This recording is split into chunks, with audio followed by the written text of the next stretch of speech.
Better Buildings for Humans is powered by Advanced Glazings, makers of the Solera line of products. Solera is the leading glass glazing made specifically for architectural daylighting and with extreme insulation performance. Learn more at advancedglazings.com. Hello and welcome to this week's episode of Better Buildings for Humans. I'm your host, Joe Menchefski, and this is the show where we talk about the impact that the built environment has on our health, our wellness, our productivity, and our general joy of being alive. And of course, we always talk about sustainable design as well. Today, I have a special treat. I mean, anybody who listens to the show knows that I'm a big fan of the metal building industry. And today I have one of the leaders, one of the thought leaders of the metal building industry, Art Hance from Hance Construction. Hello, Art, and welcome to the show. Good morning, Joe. How are you doing today? I'm doing good. How are you? I'm doing well. We're starting to see springtime here in New Jersey. That's wonderful. Same here in Nova Scotia. It's been a miserable winter. Spring in Nova Scotia? You know, the snow turns to slush and then it turns to rain. So and then we skip into summer. So let's start. I always start the show by getting, our listeners to know the guest a little bit better. Tell me about, how you came to create Hance Construction, the way the company's evolved over the years, and then talk a little bit about the markets that you serve and the services you provide and your role at the company these days. Okay. I guess I got involved in construction at a very young age. My father worked for the state of New Jersey on the major water projects in West Jersey, large reservoirs, pumping stations. And back then you could take your kid to work every day. And so I spent my summers on some huge projects. And so I got construction in my blood at a young age.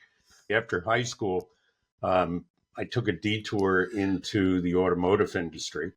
I worked for a BMW dealer as a mechanic, and that's still my passion. We have a BMW race car and motorcycle. But I got involved with a company that was computerizing construction firms, not because I knew computers, but because I knew construction. And through that effort, I went to work for a contractor here in New Jersey. I was with them for almost 8 years. They were a Butler builder. And after 8 years, I decided that, I can do this. And I started my own company in 2000, learned what all the challenges could be.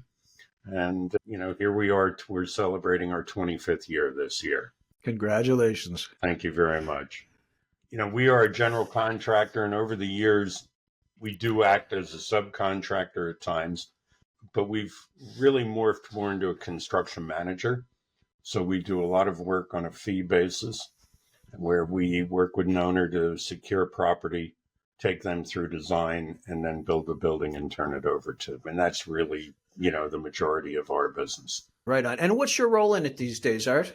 You're still rolling up your sleeves and getting elbows deep in it? No, well, my role is more corporate strategy and concentrating on pre-construction services. I enjoy the design aspects and getting involved. Since we are a Butler builder and we're a career Butler builder, we often supply the structural package, and I get very involved in going through the design and working with the engineers and architects. Right on. Well, let's talk about changes over the years. How much has the market changed? And let's focus that question on sustainable design and, more green, environmentally friendly buildings. How much has it changed over these 25 years, Art? It's been a roller coaster. When I started out, if you had 4 inches of fiberglass insulation in the roof of a metal building, you had quite a bit up there. Mm-hmm. Through the years, we saw the LEED requirements come about. Hance Construction, with a couple of associates, founded a program called LEED by Design. And we conducted seminars here in New Jersey, training architects and design professionals in sustainable construction. And for a while, there was a huge push, and everybody wanted to make their buildings sustainable. I think that there was more concentration, though, on getting a trophy for being a sustainable building than there was really concentrating on sustainability. Some of these projects cost a lot of money. It takes resources to make money. And so I often wondered how sustainable some of these buildings really were. Mhm. Over, over the last 10 years, we've really seen, I haven't seen a lead project come up in quite a while. There certainly is a segment of the market that we don't spend a lot of time in where lead is more prevalent, but we don't see it driven into the industrial and commercial projects that we do. It's very rare anymore. Now, certification aside, do you have people asking for a more, sustainable building, better insulation, healthier? Is that still a request from your customers or those things? I think that probably the majority of the push for sustainable construction comes first of all from the codes and the envelope requirements and everything today. And secondly, from us as an owner's rep or construction manager. I mean, we make suggestions that lead to a more sustainable building because when we started Lead by Design, we believed in sustainability and we still do. And that's really how you and I got to meet Yep. and Yep. we came to work together. Yeah. So it's you promoting a better building to your customers then. Absolutely. I mean, we often, an owner has a vision of what he needs, and it's four walls and a roof, and things are happening inside. Yeah. Some owners are more sophisticated from a aesthetic standpoint, but I think that it's incumbent upon the contractor, if he's a design build contractor, to push what I call practical sustainability. And there are things that you can do. Insulation is inexpensive, so if the code is not everything that we can do, what does it cost to go just a little bit more and make it that much more sustainable? Mhm. And I think putting that to the owner, I think that the owners often respond to that and say, yeah, but they want to see a return on investment too. So when we show them what they can do and what they can save, that's where we see people start to jump on the sustainable bandwagon. Do you want to bring lots of healthy, beautiful natural light in your building and still meet energy codes? Try Solera from Advanced Glazings. Learn more at advancedglazings.com. The savings for sure. What about the value of the building, Art? Like, does that conversation ever happen at all that, by making these couple of adjustments, we can create a building that we know that you can sell for more money in 10 or 20 years? Is that part of the I don't dialogue? know, I mean, that may have some benefit. I don't know that I'm able to speak on that. But the thing that we always stress with sustainability is that if you are building a truly sustainable building, you're creating a better work environment for your employees. And if you do that, they're going to be more productive. And the investment that you make in that sustainability is going to pay off. Brilliant. Yeah, absolutely. All right, let's talk about the supply side, the people that, give you your materials, your buildings. Let's start with Butler. I'm a huge fan of Butler, as you know. I wish I could see you next week in Atlanta at their meetings, but Terry's going to be going for me. How much has Butler adjusted to provide you with a more sustainable offering for your customers? As with most things in the metal building industry, Butler was, I believe, the leader in sustainability. So when the LEED program started, Butler did extensive training for their builder network on LEED, helped people get LEED certified, ran classes.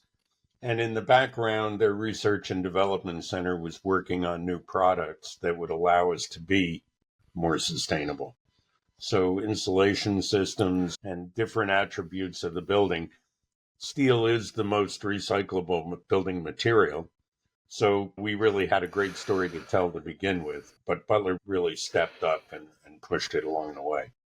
Right on. We're going to come back. We're going to circle back and talk about the sustainability in steel and aluminum and metal building components. And we will come back to that. But before, what about the other suppliers? Outside of Butler, do you see other suppliers making consequential changes to their product in order to truly make it more sustainable? We do. I think that, we went through, again, I think a lot of that push was during the early days of LEED. And we saw various coatings, low emission coatings, low emissivity roof coatings, things of that type. They're there now. So I think that the rate of change for those items has slowed down a bit. When was that? When was that big spike in Uh, innovation, Art? you didn't write that down as one of the questions. I do go off script occasionally. It's probably, well, I think it's 10 years ago, maybe 15. Things seem to fly past.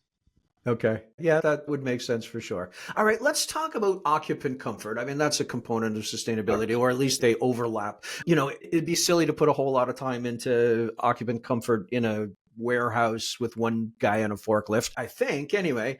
But I mean, you do so much more than that. I've seen a lot of your work. How often do your customers or architects that you're working with talk about creating healthy, comfortable interiors?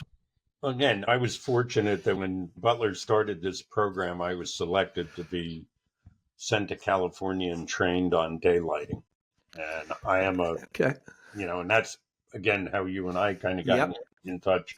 I'm a daylighting freak. And, the stories that I learned about with, Walmart and what they experienced with bringing daylighting in and PNC Bank, and how their stores really showed a significant increase in profitability. And when they analyzed it and really dug into it, it wasn't the customers. It was that the employees were happier and people were happier shopping there or banking there. So they went to those places instead of a different department store or a different branch of a bank. And it was kind of I think that both companies were surprised at where the benefit came from, thinking that it would benefit the customer from an experiential standpoint of this daylighting, when in fact it was the service the employees were giving because they were happier. That is a brilliant insight. Yeah, you hear lots of conversation about the customers wanting to buy more because it's comfortable or because it's got full spectrum light, and the apple looks like a real apple, and those sorts of things. But yeah, the employees, the ones that are there all day long, if they're inspired and they're in a good mood, they're going to do a better job for sure, and it's going to be ultimately a better experience for the customers. A lot of people really focus on the reduction in electricity in order to run the lights. But the real money, like if you actually do the math, the real money is in the sales. It really, and in the employee productivity. How often is that conversation happening, Art? Well, again, I don't want to say never, but I can't remember a time when an owner or design professional said to me, let's daylight the building so the employees are more productive. Right. Terry and I worked on a project that was a manufacturing facility, and they had regular windows all around. And I really worked hard to get those changed to daylighting features. To Solera. Yeah. And the owner didn't, well, I think it was more the contractor kind of poo-pooed it and didn't present it. But again, as you know, with the project that we had up in New York State, we brought that to the owner. That was a more sophisticated owner, and they jumped right on it. They saw the value. And when you talk about a warehouse with one person, that was a legacy site, manufacturing site. This was a groundwater treatment building that will have usually one person in it a few hours a week. And they realized that natural light coming in, lighting up that facility would make it safer, and it would be a better environment for that person to maintain that facility. And they pay for it once, and those benefits go on forever. And again, that I think is the responsibility of the design team, which we're usually part of, to make the owner aware of that. Yeah, I like that a whole lot. I love the pay for it once, reap the benefits forever aspect of that. Yeah, that's incredibly forward thinking. That's incredibly forward thinking of your customer. I'm going to swing back. We talked about. You're going to say it was incredibly forward thinking of me. I'm very disappointed. Oh, well, well, I think we've already established that you're a forward thinker. No, let's keep it. No, I think we've established very well that you're a forward thinking guy. I don't think anybody questions that. Even a blind squirrel finds a nut now and then. So that's the way I look at myself as well, for sure. Let's talk about the circular economy. Steel, you brought it up just a few minutes ago. Metal buildings by definition are highly sustainable. Steel is 100% recyclable. And I saw the numbers recently. In North America, more than 90% of steel ends up recycled. So, when you it's same with aluminum. It's about 90%. So when sustainability experts talk about circular economies, a metal building is basically the poster child for a circular economy. Absolutely. Why isn't it spoken about more in the industry? I'm heavily involved with MBCEA. Tony Bucco at MBMA is a friend of mine. I don't see enough talk about the fact that it is like the ultimate circular economy. Why do you think that is, and what do we have to change? I think sustainability is not something in the forefront of a lot of people's minds. I think there are a lot of people out there that have been throwing their beer cans and bottles and stuff into a recycling container and then find out that since the price of recycled materials went down, it's going to a landfill.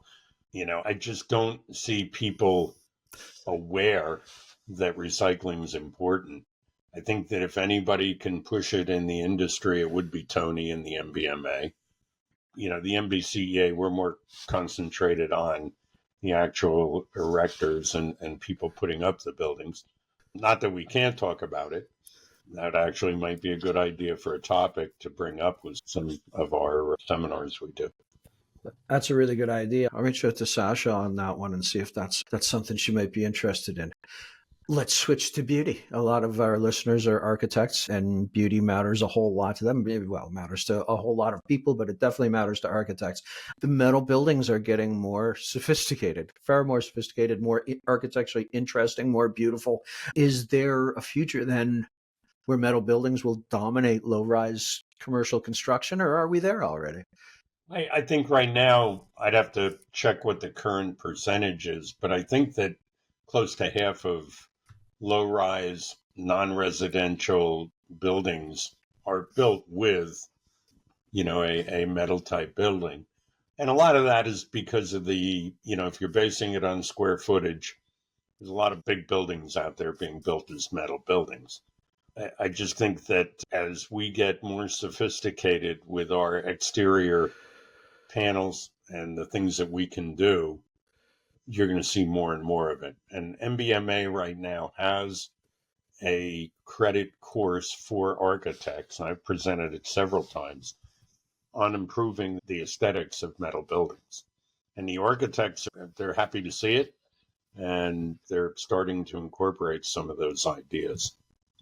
I'm going to go off script again, just a little bit. Can you give me some examples of things that you can do with metal buildings to make it, more architecturally, aesthetically pleasing? Just some highlights from that course that you provide. Okay. You can do very simple things like changing panel colors and accenting certain parts of the building with color, or by changing panel types, even on the same wall, so that you get a contrast. And that is probably the easiest, most cost-effective way to do that. The sky's the limit. We will often sheet a building and get it weathered in, and then apply certain other finishes, whether it be some kind of a peel and stick stone or masonry finish. We've had towns where they wanted a brick facade, and we'll do insulated metal panels and then go back through and put up brick-like panels. And the overall cost is considerably less than a fully framed out steel stud wall with dense glass and, weeping mats and brick and everything. So there are so many things that you can do. I think it takes a little bit more effort for the people that are supplying the metal building. And if you're going out to the internet to buy a metal building, you're probably not going to take advantage of someone's knowledge that can help you through those details. We do a lot of work directly with architects. They bring us in as a design resource for the metal building, and we help them to expand their palette, so to speak, of what they can do with that metal building. And we help them through the details, which is key, because they don't want to be responsible for trying something new. Right. Gotcha. Okay. Let's talk about daylighting again. You spoke about it. You want to talk about that? I do. I want to do it. Okay. I want to go back. And here's what I want to talk about. Maybe a little controversial, but it's what I do. Let's talk about I'll say the lack of widespread adoption in the industry for daylighting. We've done some really cool projects together, and it was just so simple, right? Swap out a couple of transparent windows with a good translucent diffuser, and boom, now you've got natural light without the hot spots, without the thermal discomfort, all that sort of thing. Is there something that happened in the industry historically that has soured people on it, or is it just not one of those things where we just have to keep pounding the pavement Well, anyone that knows me knows I love controversy. So, let's have it? yeah, we cut holes in roofs and put daylighting features on them. And it was a wonderful idea. And it worked fabulously until it didn't. So we've gotten past that. And those issues have been addressed over the years. But, now going to a daylighting feature in a wall to me is the absolute best way to go. And that's why I kind of jumped on the bandwagon with you. I think that probably the biggest thing right now is people's lack of knowledge of daylighting. I think that there are people in my industry that are aware of it because it was pushed very strongly for a while when LEED was in vogue. But I really think that the average Joe walking down the street has no concept whatever of daylighting. Short lifespan, single-use plastic glazing is not a sustainable solution for daylighting. Solera is the glass-based alternative for the new millennium. Learn more at advancedglazings.com. So it really is an awareness issue more than anything. Let's go back to the roof. When you got a really large floor plate, right? You got a large building that's, closer to square than it is to, say, a long, thin rectangle. It's hard to daylight from just the, you're going to not be able to penetrate into the inner centers of the building. So in that scenario, if you really want natural light, Walmart's got lots and lots of skylights on the roofs. You're going to have to get back to skylights. Have we solved all the issues that with regards to the unit skylights? I think that they've gotten much better. And I think that if you look back to the traditional manufacturing facilities that were built 100 years ago, they all had clear stories. They all had those stepped roofs with clear stories to bring in natural light. Yep. And I think that we need to bring them back with daylighting.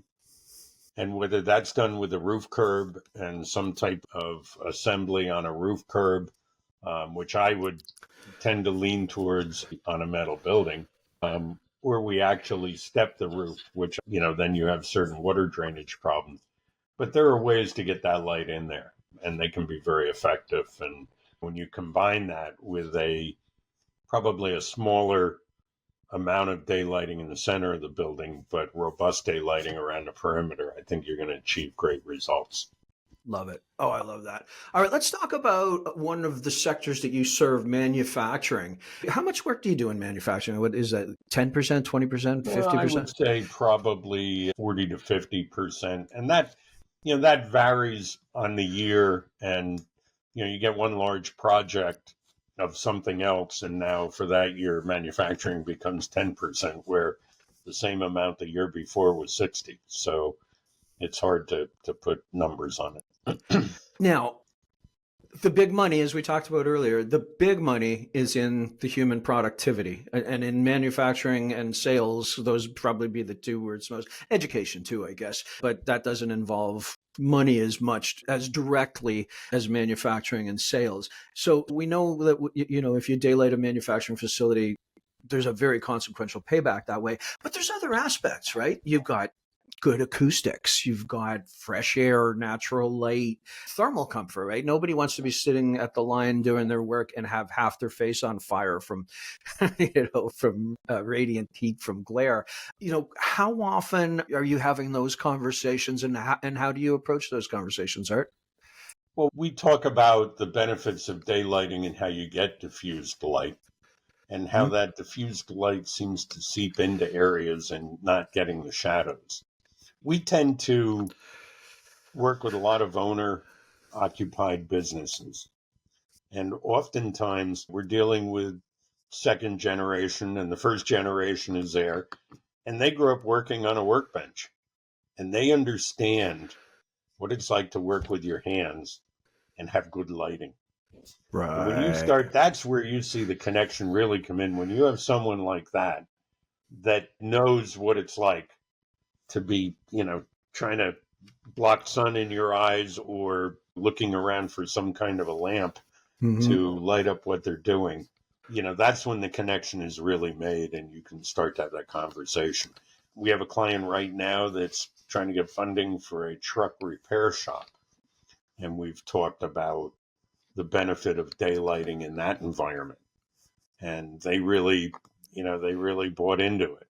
And if they move ahead with the project, we'll probably be giving you a call. Very cool. Yeah.